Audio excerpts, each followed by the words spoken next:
Good afternoon. Today I want to talk to you about COVID-19. Maybe the best way to start is, in a significant part of the country, you wouldn't have to take one of these off. You don't have to put one on.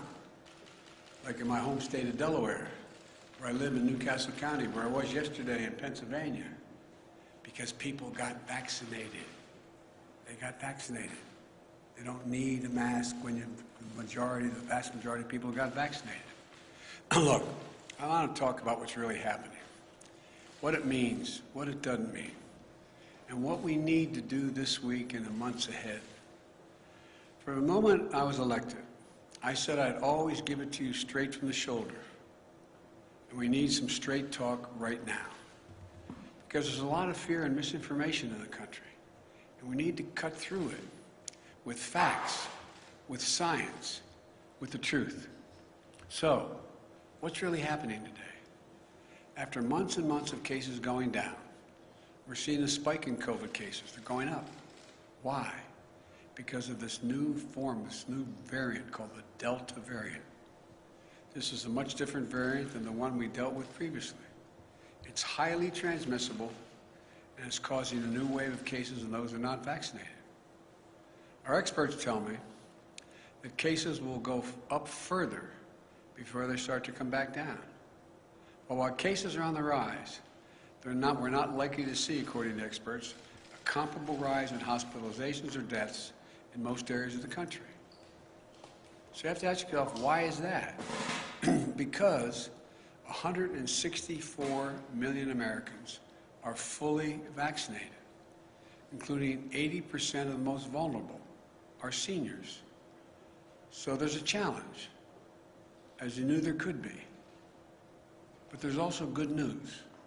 We've spent the last 6 months preparing for this possibility. The vaccines are highly effective. We have enough vaccine for everyone to get vaccinated. And thanks to the American Rescue Plan and the hard work of the American people, we've administered over 325 million vaccinations doses in the past 6 months. We have the tools to prevent this new wave of COVID from shutting down our businesses, our schools, our society, as we saw happen last year. I've said from the beginning that we will be guided by the science. So here's what the science tells us. On Tuesday, the Center for Disease Control and Prevention, the CDC, announced its new mask recommendation in parts of the country where COVID cases are substantially high, where people didn't get vaccinated, which they define as 50 new cases for every 100,000 people in a week. The CDC recommends you wear a mask when you're in public and indoors, like work or in a grocery store. That's true for both the vaccinated and the unvaccinated. Why? Because even if you've been fully vaccinated and protected from severe illness from COVID-19, you could have the Delta variant in your system and spread it to someone who isn't vaccinated. We need to wear a mask to protect each other and to stop the rapid spread of this virus as we work to get more people vaccinated. And I hope all Americans who live in areas with substantial or high case rates will follow the mask guidance that's being laid down by the CDC. I certainly will, and I have, because this is one of those areas in Washington. And at my decision, my direction, all federal personnel and visitors to federal buildings will have to do the same thing. As I said from the beginning, a mask is not a political statement. It's about protecting yourself and protecting others. Masking is one defense against the spread of COVID-19. But make no mistake, vaccines are the best defense against you getting severely ill from COVID-19. The very best defense. And you want to know how we put this virus behind us? Well, I'll tell you how. We need to get more people vaccinated. Look, and it's important to understand what vaccines do and what they don't do. Put simply, the vaccines are designed to save lives and prevent severe illness. They're highly effective at both. 190 million Americans have had at least one shot. Of that group, about 90% are done now, and 10% are waiting for the second shot. To those folks who have one shot, but not the second, go get the second shot. Even if you're overdue for the second shot, it's not too late. Go get the second shot now. The bottom line is, if you're fully vaccinated, you're highly protected from COVID-19. But I also know that many of you who are vaccinated are concerned about what's called breakthrough cases. Yes, some fully vaccinated people will still test positive, and some will show some symptoms of COVID-19. That's expected with almost every vaccine there is for other diseases. But breakthrough cases remain rare, and almost all are mild cases. In fact, virtually all hospitalizations and deaths are among the unvaccinated. I also know many of you are wondering if you need a booster shot to add another layer of protection. As of now, my medical advisors say the answer is no. No American needs a booster now. But if the science tells us there's a need for boosters, then that's something we'll do. And we have purchased the supply, all the supply we need to be ready if that was called for. Folks, the truth is, as more people get vaccinated, we are better protected as a nation to continue reopening safely and responsibly. We are not fully out of the woods yet, because what is happening in America right now is a pandemic of the unvaccinated. Let me say that again. It's a pandemic of the unvaccinated. There are about 90 million Americans who are eligible to get the shot, but haven't gotten it yet. As I just mentioned, nearly all of the cases, hospitalizations, and deaths due to COVID-19 today are from unvaccinated people. Last month, a study showed that over 99% of COVID-19 deaths have been among the unvaccinated. 99%. This is American tragedy. People are dying and will die who don't have to die. If you're out there unvaccinated, you don't have to die. Read the news. You'll see stories about unvaccinated patients in hospitals. As they're lying in bed dying from COVID-19, they're asking, "Doc, can I get the vaccine?" And the doctors have to say, "Sorry, it's too late." Right now, too many people are dying, or watching someone they love dying and saying, "If I just got vaccinated, if I just." It's heartbreaking. And it's complicated even more because it's preventable. America's divided between the majority of eligible people who are vaccinated and those who are not. And I understand that many of you in the majority are frustrated with the consequences of the failure of the minority to get vaccinated. But I want you to know that I'm going to continue to do everything I can to encourage the unvaccinated to get vaccinated.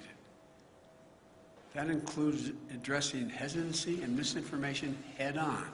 For example, I know some of you who are unvaccinated think the development of a vaccine was rushed, therefore I'm not going to take a chance. As a result, I think it's not safe because it was rushed. I understand. But let me explain. Our top scientists, the National Institute of Health, the NIH, and across the country, got to work applying decades of research.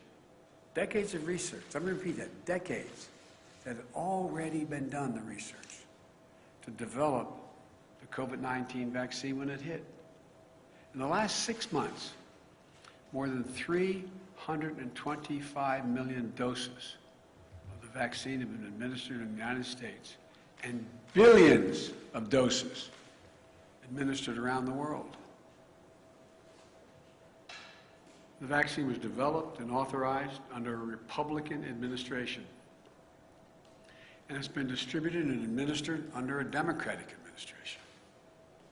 The vaccines are safe, highly effective. There's nothing political about them. Look at all the people who took a shot at it. Later we learned a lot of them had already been vaccinated. From the start, I have to compliment Republican Senate Minority Leader Mitch McConnell. He had made it political. He's encouraged people to get vaccinated and continuing to do so, and his state's in pretty good shape. Alabama Republican Governor Kay Ivey recently spoke out to encourage vaccination, and even the commentators on facts who have been belittling this for a long time, some haven't, but many have, are arguing get vaccinated. Look, this is not about red states and blue states. It's literally about life and death. It's about life and death. That's what it's about. You know, and I know people talk about freedom, but I learned growing up in school and my parents, with freedom comes responsibility. Your decision to be unvaccinated impacts someone else. Unvaccinated people spread the virus. They get sick and fill up our hospitals. And that means if someone else has a heart attack or breaks a hip, there may not be a hospital bed for them. If you're unvaccinated, you put your doctor and nurses at risk. The same frontline essential workers who put their lives on the line over the past year and have gone through hell. Again, with freedom comes responsibility. So please, exercise responsible judgment. Get vaccinated for yourself, for the people you love, for your country. I'm being literal when I say this. As I travel the world almost every day, a foreign leader calls me, asking, can I provide his or her country more vaccines? Their people are desperate for vaccines. I'm doing everything to answer those calls. We're sending millions of vaccines to people around the world. But folks, it's an American blessing that we have vaccines for each and every American. We've made it our first and top priority to have available vaccines for every eligible American, and that's never going to change as long as I'm here. And it's a shame. It's just such a shame to squander that blessing. That's why after 6 months of extraordinary work and effort, today I'm laying out additional steps we should be taking to deliver these life-saving vaccines to more Americans. First, we're going to provide more incentives to encourage unvaccinated Americans to get vaccinated. That starts with paid leave to get the shot. We're still hearing that people are unable to get time off from their employer to get vaccinated. Well, this is unacceptable. For some time now, I've said you should be able to get the shot and still get paid. Thanks to the American Rescue Plan, the federal government is fully reimbursing any small or medium-sized business that provides workers with paid time off to get vaccinated. Employers, this costs you nothing. If you haven't given employees paid time off, do it now, please. Today, I'm announcing that we're taking this a step further. The federal government will now reimburse those employers to give their staffs time off, not only to get themselves vaccinated, but also to get their family members vaccinated. That means employers can get reimbursed if they give parents time off with paid time, paid leave, to take their kids or their own parents to get vaccinated. So I'm calling on all employees across the country to give paid time off to get the shot or to help a family member do so. I promise you it will cost you, the employer, nothing. You'll be reimbursed. Secondly, I'm announcing that we'll continue to work with states to encourage unvaccinated people to get vaccinated. In February, the grocery store chain Kroger's offered $100 to their associates if they would get vaccinated, and it worked. Vaccination rates moved up from 50% to 75% among their employees. States like New Mexico, Ohio, and Colorado are offering similar incentive programs that have helped increase vaccination rates. So today, I'm calling on all states and local governments to use funding they have received, including from the American Rescue Plan, to give $100 to anyone who gets fully vaccinated. I know the paying people to get vaccinated might sound unfair to folks who have gotten vaccinated already. But here's the deal.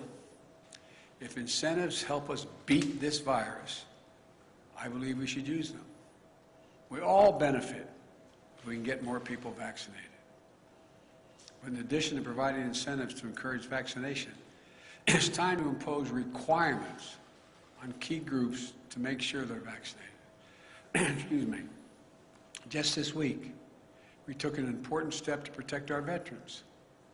Like many civilian hospital systems are doing, the Department of Veterans Affairs will now require COVID-19 vaccines for doctors and nurses and other healthcare workers who provide medical care for our veterans. We must do everything possible to protect our veterans from getting COVID when they come to get medical care they so richly earned serving their country. We owe them. Next, since many vaccinations